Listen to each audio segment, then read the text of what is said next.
KRIS COMMONS. This looks like start of the long goodbye for Gerrard. When the prospect of becoming the next Newcastle manager was put to Brendan Rodgers last week, he offered absolutely no scope for anyone to read between the lines. He pointed out that he had a contract with Leicester until 2025, loved the job, considered himself fortunate to be in it, and was 100% committed. Completely unambiguous. His comments were so strong, in fact, that his name immediately fell out of every bookmaker's shortlist. Everyone now knows he's a non-runner in the race to replace Steve Bruce once the axe inevitably falls. Compare and contrast that with Steven Gerrard's response to the same question. All that talk about him taking a keen interest in events at St James Park and how the Geordie fans deserved a break. It wasn't exactly a manager distancing himself from a job, was it? It was certainly an awful long way from the kind of solid commitment Rodgers gave to Leicester. All Gerrard had to say was he had absolutely no interest in the Newcastle job and that his only concern was improving Rangers and winning more trophies. That he did not speaks volumes for me. He had the chance to put an end to the mounting speculation and refused to take it. Let's not forget this also came on the back of publicly expressing his dismay at being unable to spend serious money in the past two transfer windows. He knows exactly how his comments will be viewed.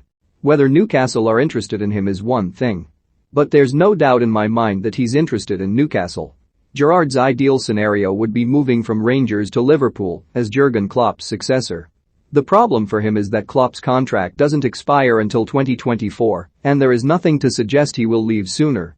Gerrard's already been in Glasgow for 3 seasons, and he would need to do another 3 to take him up to that date. I'm just not convinced that he fancies sticking around that long and is now resigned to managing somewhere else in the interim. In that case, he would actually be no different from any player moving from Scotland. Very rarely do they go straight from one of our clubs to the likes of Liverpool. Usually a stepping stone like Southampton is needed. An Anfield legend or not, that's what Gerrard may have to do if he's to have any chance of eventually succeeding Klopp. Listen, you can't fault anyone for having personal ambitions, but there's now a danger this could adversely affect Rangers. Uncertainty is a major problem for any club. As a player, seeing comments like the ones Gerrard made the other day, you conclude that sooner or later your manager is away. Believe me, the nagging feeling that your boss might have half an eye on another club doesn't help your mindset come a Saturday. There's definitely something going on in the background. Rangers have no excuses at this point. There has been no mass exodus of players. The speculation surrounding Alfredo Morelos and Ryan Kent has gone away. They should be playing free-flowing football and be confident in themselves, but it's not quite adding up on the park in the way it did last season. They've now dropped points in 3 league games, have been dumped out of the Champions League, and haven't yet got a point on the board in the Europa League. Ongoing speculation surrounding their manager is not going to help them. The issue of fans returning to stadiums and how it has affected them is also a live issue. There should be nothing better than playing in front of supporters, but the evidence tells you Rangers were a better team without supporters there. Neil Lennon used to tell us to feed off the crowd, not to play to it. You do begin to wonder if there's something psychological at play at Ibrox. Top of the league they may still be, but they haven't been on the top of their form since the first whistle this season. McGregor's clangor at the end of the game on Saturday has let Celtic back into the title race and unquestionably has given Hearts belief they can maintain the pace. For Robbie Nielsen's side to be unbeaten after this number of games is simply outstanding. I remember last season hearing a caller to a radio station demanding that the manager be sacked after a bad result, even though they were top of the league. Talk about an overreaction. They've now beaten Celtic at home and drawn at Ibrox, yet the fact they haven't lost in their 7 other games is just as impressive. The crucial thing will be keeping their defensive unit together. They've only conceded 6 goals to this point, that's 1 fewer than Rangers. That owes so much to Craig Gordon. Maintaining this over 38 games is a huge challenge, but they'll take huge confidence from the fact neither Celtic nor Rangers have been firing on all cylinders. Can they split the big two, or even do the impossible and do what Leicester did in 2016 by winning the league? You can bet your last penny that Nielsen will spend every waking hour convincing them they can.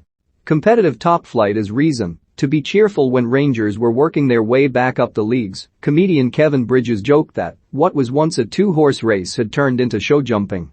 There's every chance this season's title fight will eventually revert to Celtic and Rangers fighting it out on the home straight, but, for the time being, we have a league worthy of the name. And it's so refreshing. Celtic are still in a transitional period. Back-to-back away wins for Ange Postecoglou is a good sign, but they are a long way from being the finished product. Rangers have dropped off after their outstanding domestic form last season. There's a vulnerability about Steven Gerrard's side which wasn't there last season. Hearts are second top and still unbeaten after their draw at Ibrox. There's a steeliness and a determination to Robbie Nielsen's side, which tells me they are not going away. Hibs lost to Dundee United on Saturday, but they are still in and around it. When they are on it, they are a threat to anyone.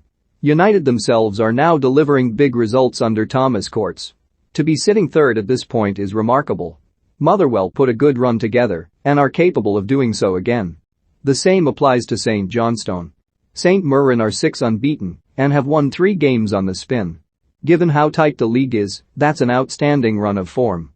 Of the major sides, Aberdeen are the only ones who have really struggled.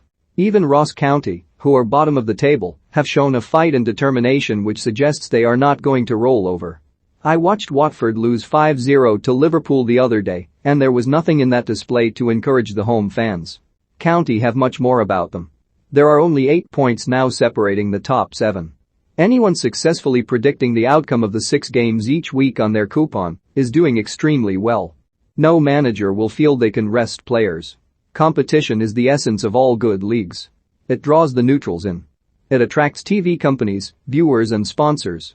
Fans of the big clubs won't like it as things aren't going their way, but you can't deny it's good for business.